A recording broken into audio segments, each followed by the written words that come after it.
Welcome to another edition of Down the Road. We've got a big day planned for you today. I know I say that a lot, but settle in. This one's going to be a cup of coffee or whatever you're drinking, and sit in your chair and say, wow, really?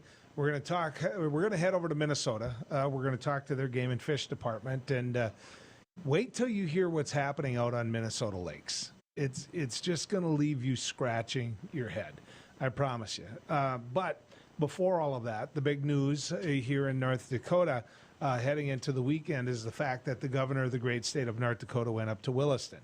And when he was in Williston, he touted the fact and made himself available for the whole photo op and the whole here we are with a man named Rick Tabish. Now, Rick Tabish has got a history, and we're going to get into that right now with a colleague in radio, a former state senator, and a young man I have a lot of respect for, and that's Tyler Axness. Tyler, good to have you coming down the road with us. Joel, glad to be back. Been a while. Did you know anything about Rick Tabish before all this?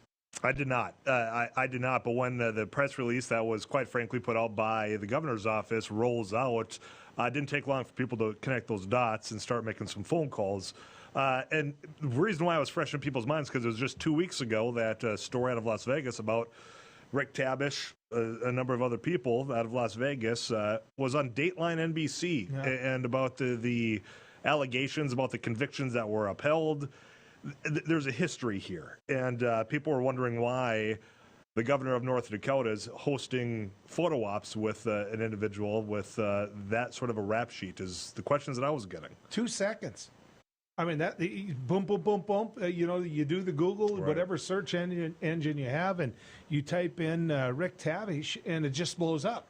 Mm-hmm. I mean, Dateline did a piece on the fact that, hey, this guy was convicted of murder. He was convicted of conspiracy. He was convicted of theft. This is a bad boy. And we've got the governor of the great state of North Dakota up on a stage with him.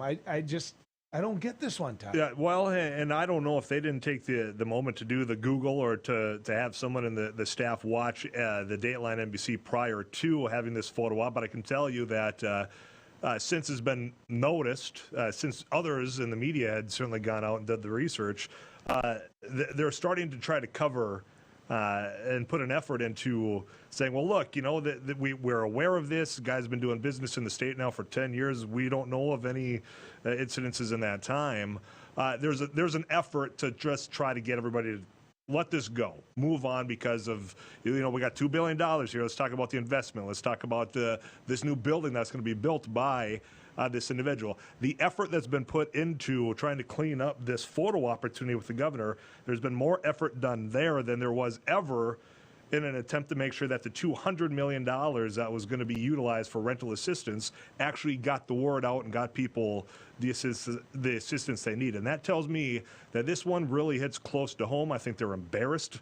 I don't think that they knew prior to the photo op came out that they don't really know how to do anything about this. I get that same sense. Mm-hmm. They're pretending they did know, but I don't know how I don't know why you'd make the governor that accessible to an individual like this. I know that you're going to have some conservative columnists that are going to be out there saying second chances, he really hasn't done anything wrong for a long time. This is the governor of the state of North Dakota. When it comes to the second chance drumbeat, that I have no doubt it's going to be predictable from those on the right side of the North Dakota political aisle. It seems that that's easy for them to be saying when it's a high-profile individual, when it comes to somebody that's in the well-to-do or well-known category. But I think about back what I was getting at with these people that probably need a little assistance in rental. How many of them needed a second chance, a little bit of a hands-up moment, and for some reason they're not given the same opportunities. They're not given the same, well, you know what, we're going to give you the second chance that you need. But that's going to be what is thrown out there in this moment because it looks bad for the Republican governor of North Dakota. Now, just to be clear, Rick Tabish was the conviction for murder was overturned, right? Yeah. But at that same time, he was convicted of conspiracy. He was convicted of, a whole bunch of other charges went along with this when the conviction of murder went away. And I would add this, Tyler.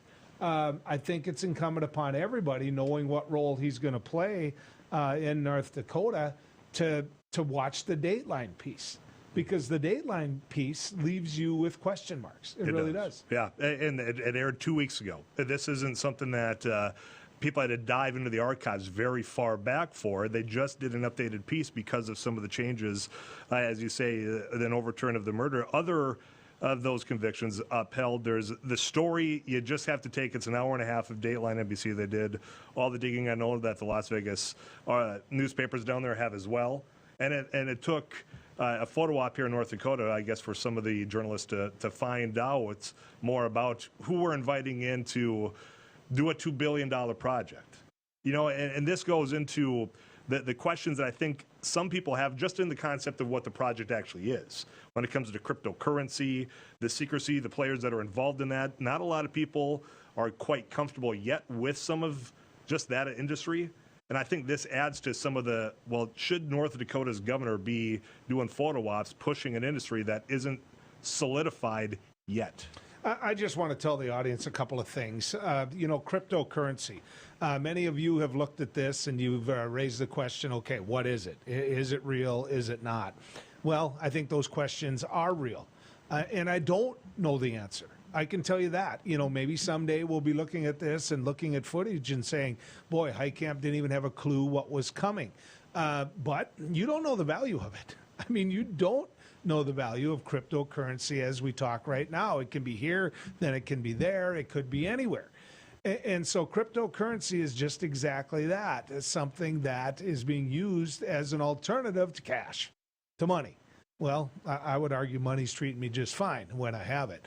That being said, let's go over exactly what happened. You know, Rick Tabish had an affair. And he had an affair with a woman named Sandy. And the woman named Sandy was an individual that was living with and part of the individual's life that was murdered. Rick Tabish is an individual that played into a situation where he went to Vegas, and he went to Vegas broke, which is surprising because on the Montana side, Rick Tabish, you know, his father bailed him out and got him out of trouble a lot. Now, Ted Binion is the one that was found dead. Ted Binion and Rick Tabish, part of what was asked of Rick was to build me a vault because he was, you know, putting money in there, silver, gambling chips, all of that. Binion had ownership in a casino. He was banned from the casino by the Nevada Gaming Commission. So, you know, look at the web I'm weaving here, folks. You've got an individual that Rick Tabish is hanging out with that has been kicked out of his own casino, and he's going with a girl and living with a woman named Sandy. And then Rick Tabish takes up with Sandy on the sly, right? So they're having an affair. Now, take it a couple steps further, what happens? Sandy comes home, and Ted's dead. You'll see this in the Dateline piece. You'll see her response to all of that. The next thing you know, and you find out, is that Rick Tabish has the money. He's got, because he's the only one that owns the you know, basically knows the key to the vault. You know, basically he's the one that can get in there and grab the money. And then it goes on, Tyler. And it goes on to point out that Rick Tabish is found out in the middle of a desert with a shovel. Yeah, digging, and police, and of course, this is all on Dateline. You can just do the Google, as we were expecting maybe some people from the governor's office to do prior to. But police officers show up, they start asking questions. They look in the back of the semi, and it's not concrete bits, it's silver bits that are weighing that truck down. And questions just continue to pile up at that point, with allegations saying, look, the sheriff knew that I was out here, they pulled people in, and that's when things get even more questionable, quite frankly, about motives, about who said what when. One of the people that they're saying did say something while he was dead, as you're pointing out. Yeah, and understand this as well. We can sit there and we can talk about how the murder was overturned in 2003, but at the same time, Rick and Sandy being part of this, and you'll watch her piece on Dateline, Sandy being part of this, were found not guilty of murder, but were convicted of conspiracy, grand larceny, and burglary. Mm-hmm. In other words, it's back to the jug. Yeah, it's there are still enough troubling moments and troubling aspects of what was upheld on the convictions that do stand that, again, when it comes back to what we're here talking about of having the governor of the state doing photo ops because you want to say, look, we got $2 billion coming here to utilize some of the resources here. Was it worth it is, quite frankly, what I think some people in the governor's office are asking themselves today. And if it had not been for just a photo to get on the front page of the area newspapers, I don't know that they would have been out there on those front lines. They would have waited for ribbon cutting with probably some other individuals that didn't have such a rap sheet, Joel. Now, Rick, should we call him on it like we're on a first name basis? I hope not. I don't want to be on a first name basis with Rick Tabish, but what's going to be pointed out is he is just the builder of the cryptocurrency center, that he's building it for a company called Atlas, and that this company is actually going to use it. And you're saying why? Well, they're building it in North Dakota because we have accessible power and because we have the right climate. Explain that to people. Yeah, well, it takes a lot of energy to power these warehouses, basically these data centers. We have the abundance, especially in that part of the state. They've talked about using coal facilities. They've talked about, obviously, out in the oil patch. The growth that they expected at times wasn't quite there. They've got a surplus, basically, is how we could summarize it, to utilize. Plus, you go outside anytime now, you realize how cold it is. So this winter, you can dial some of that back. Our environment is ideal to do something like this. The question is, are regulators or those individuals ready to oversee this type of industry, this type of business? There's hearings going on Capitol Hill the last couple of weeks trying to figure out where do you draw the line on this type of industry. So in other words, you have a bunch of computers, a bunch of servers inside a building, right, a warehouse type building, and the type of climate that can keep it cool in a cost effective way. Yeah. I mean, you could do this in Arizona, but with the weather in Arizona, you're going to pay twice as much, three times as much, I would guess, as North Dakota. Right. You have to cool it down. Right. Yeah. And so it's seen as some big economic win. Now, I don't know that I'm right about the number, but I think the number that's being thrown out there is that in the end, it's going to create 30 jobs. It's going to create a few up front for the construction, which is what this Rick Tabish is for. After the construction's done, I do not know what the number is. Right. For those that oversee, these the servers, the data, the computers, I have no idea how many jobs are created for that. Long-term jobs. Yeah, and the reason that matters, folks, is because, you know what, long-term jobs and what this plays out economically, does that, in a state where we've got 30,000 jobs open, is that worth putting the governor on a stage with a convicted felon, somebody that's been convicted of murder, I mean, the list is long. Thanks for coming back with us. And if you missed the story that we're talking about Rick Tabish. Now, Rick is a convicted felon, a man who currently is living in Montana, but all the trouble started in Las Vegas. He also is the man that took the stage with Governor Burgum. You're going to hear some spin out there, folks. You're going to hear he hasn't gotten in trouble for the last how many years. You're going to hear that. My take on it is, he doesn't deserve to be on the stage with any great state of North Dakota. If you look at the statements that Doug Burgum has released, they're in full defense mode of Rick Tabish.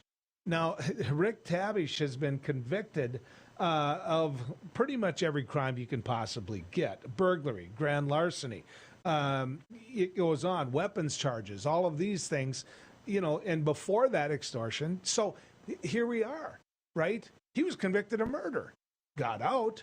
I encourage you to watch Dateline. You can make your own choices there. I'm not saying he was guilty because you know what? He got out. What I am saying is watch Dateline and form your opinion based on that. Tyler Axness is still with us. Tyler, the biggest problem for me, I mean, there's criminals out there that want to do business with North Dakota. Yeah. I get that. And I don't begrudge anybody for turning their life around. But this is pretty severe stuff, not to mention the fact that if anybody wants to turn their life around, I don't know that they should be on the stage on a multi-billion-dollar project with the governor of the state of North Dakota. Then that's the thing. You're putting not only Governor Burgum, you're putting the state of North Dakota now on the same stage here with this individual.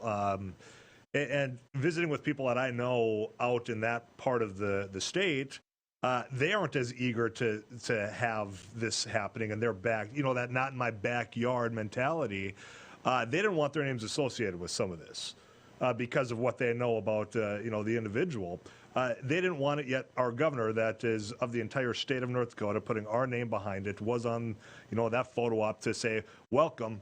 We want you to build this for us. And I'll be curious. I know that the governor's office, again, in a full spin mode, saying there hasn't been any money that's been dedicated from state to that yet. Sure, once it's completed, you can get some tax credits for that type of investment. But you're still putting the name and good faith of the state into this project with somebody that has had such a troubling past that I just don't know who in that office seemed to just gloss this over or completely missed it. And it only took about 2 minutes after the press had this article out to say, wait a minute here.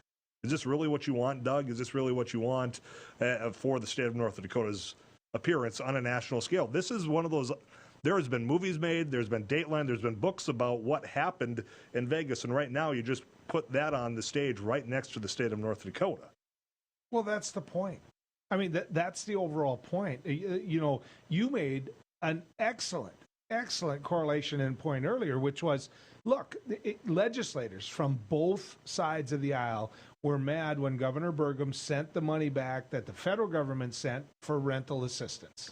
Right? Mm-hmm. And the governor's answer on air to me on the radio was, hey, we had determined we couldn't use it. And what the legislators were mad about was that they didn't know about it. They couldn't go and see if any housing assistance was needed in their legislative districts. And some of those legislative districts have a major need. That's been brought up as well. So you've got a complete miscommunication there.